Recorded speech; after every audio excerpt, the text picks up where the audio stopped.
all that Jesus has done for us. Something worth remembering, isn't it? What a wonderful segue. Thank you. So a couple of scriptures we're going to look at today. It says Matthew 26:26 and Luke 23:42. Let's go ahead and get through those, and then I'll bring that out. So let's go ahead and bring it up. While they were eating, Jesus took a loaf of bread, and after blessing it, he broke it and gave it to the disciples, and he said, "Take, eat, this is my body." And if we look at Luke's gospel, chapter 22, he continues on with that, and he says, "This is my body broken for you. This is my blood shed for you. Do this in remembrance." All right, so that's all you really need to remember from that part. And then moving on to Luke 23. Then he said, "Jesus, remember me when you come into your kingdom." And we know the rest of the story, right? And Jesus looks at him and he says, "Truly I tell you, today you will be with me in paradise." So remembering is our theme for today. But first, let us begin with prayer. May the words of my mouth and the meditations of all our hearts be pleasing and acceptable in thy sight, O Lord, our strength and our Redeemer. Amen. It is gratitude that prompted the old man to visit an old broken pier on the eastern seacoast of Florida. And every Friday night until his death in 1973, he would return, walking slowly and slightly stooped with a large bucket of shrimp.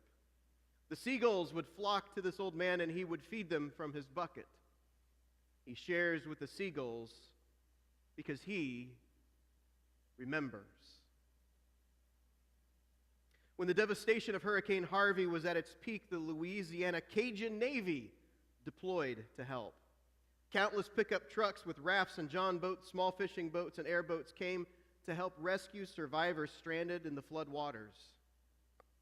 I vividly remember that many Texans came to Louisiana's aid, which was incredible to me, said Taylor Alcon, who was in Baton Rouge working with an app called Zello that allows her and her husband to radio in rescue requests to volunteers on the ground in Texas.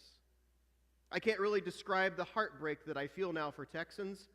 It's a very small thing we can do from here to kind of repay the favor for what they shared last year and countless other times. They remembered the help. They remembered what it felt like to have everything taken from you in an instant. So they came. They came to share their resources, their boats, and their help. As we continue with the theme of remembering, F.E. Marsh believed that we had an obligation as believers in Jesus to look back and to remember. Although life's road might have been winding and steep, we can still see how God directed us with God's faithfulness. He lists out a few pointers, most from the book of Deuteronomy. Deuteronomy 5:15 teaches us what it is that God saved us from. That text says, "Remember that you were a slave in the land of Egypt, and the Lord your God brought you out from there with a mighty hand and an outstretched arm. Therefore the Lord your God commanded you to keep the Sabbath day." You know, you can cross out slave in the land of Egypt and put in something that God saved you from. And this could be a reason why you look back and remember. Deuteronomy 8:2 reminds us the path that God led us out. It says, "Remember the long way that the Lord your God has led you these 40 years in the wilderness in order to humble you, testing you to know what was in your heart, whether or not you would keep his commandments." Now, that one needs unpacked just a little bit. The idea that, God puts us in a holding pattern just to teach us a lesson. It's kind of like that old phrase, don't ever pray for patience, because God knows the right way to give that to you, right? Moment after moment after moment. But it is good to remember that although we might have, from our own choice, wandered a bit. You ever read Family Circus in the paper? You ever remember that cartoon? Is it still in the paper? Okay. So, you ever watch when the kids are doing one of their looking for somethings, and the little dot just goes all around the whole house? and it's just like there's never a straight shot to right where it needs to be. You remember that one? Bill Keane did that. It's all around, all around, all around. It's just wandering all around. And I think that that's kind of the way that living our faith life looks to God sometimes. And so that's, instead of putting us into the wilderness, I think it's trying to help us as we're wandering about. So remember how it was that God led us and the path that God used to get us out. The other thing to remember is the blessings that God bestowed upon us. Deuteronomy 32. Remember the days of old, consider the years long past. Ask your father, and he will inform you, your elders, and they will tell you. He sustained him in a desert land and a howling wilderness waste. He has shielded him, cared for him, guarded him as the apple of his eye. So what would that look like for you? To find an elder of the faith. Or if you are an elder of the faith, what stories are you passing on? What are you remembering so that you can share with another generation of believers? Remembering the days of old, consider the years long past. Ask your mother, ask your grandmother, and she will inform you. Ask your elders, and they will tell you. God sustained her in a desert land, in a howling wilderness waste, and he shielded her, cared for her, and guarded her as the apple of his eye. What have you made it through that could be an inspiration to somebody else? In your remembering,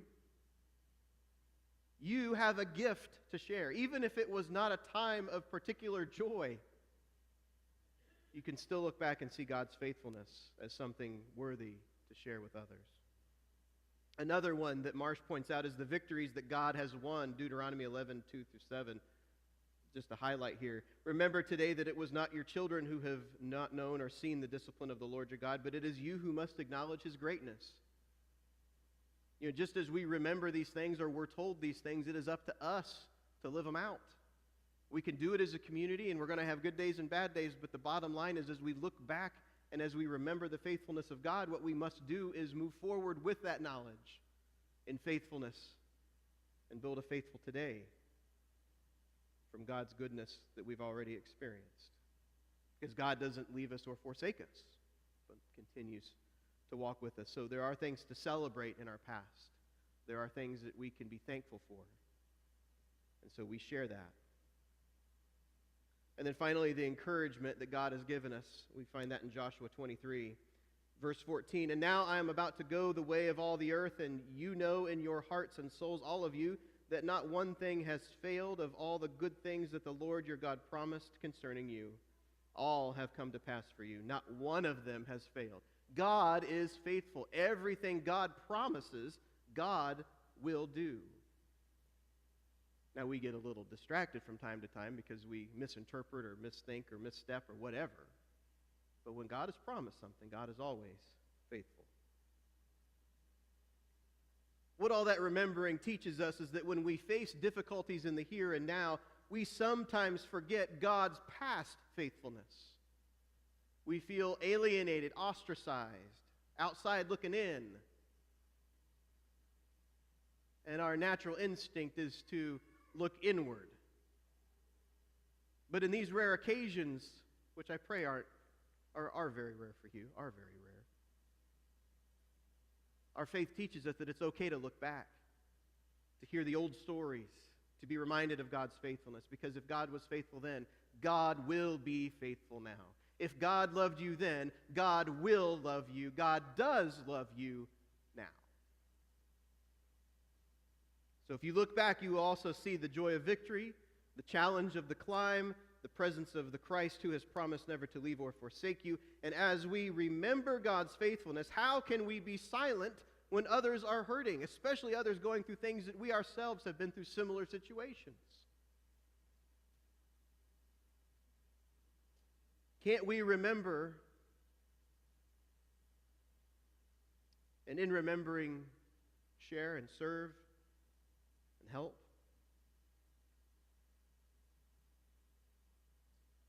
Many years before that Friday evening in 1973, in October 1942, Captain Eddie Rickenbacker was on a mission in a B-17 to deliver an important message to General Douglas MacArthur in New Guinea.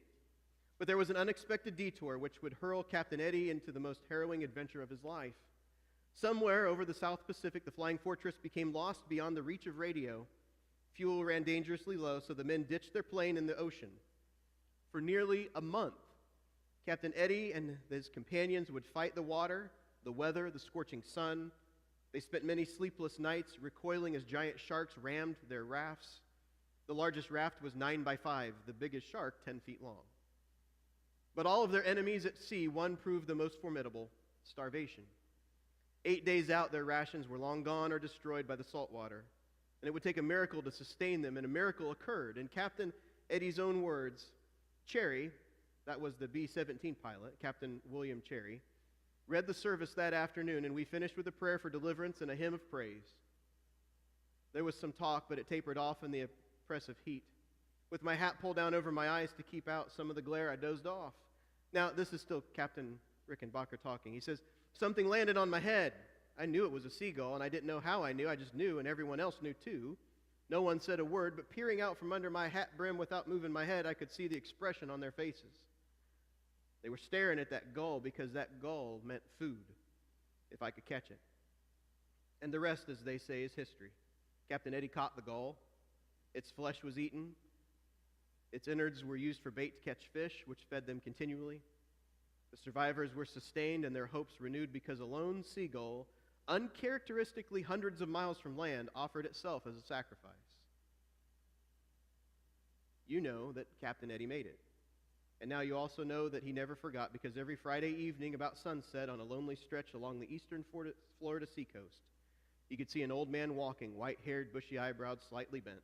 His bucket filled with shrimp was to feed the gulls, to remember that one which on a day long past gave itself without a struggle, like manna in the wilderness. Eddie remembered, and then he shared. And Jesus said, "Do this in remembrance of me." And hours later, the thief asked Jesus to remember him. And we all know Jesus' words in response: "Today you will be with me in paradise." When we remember Jesus by loving like Jesus, Jesus remembers us. Not conditionally. It's just so much easier to see it. To remember is to share, to give the love of Jesus Christ. In the name of the Father, and of the Son, and the Holy Spirit.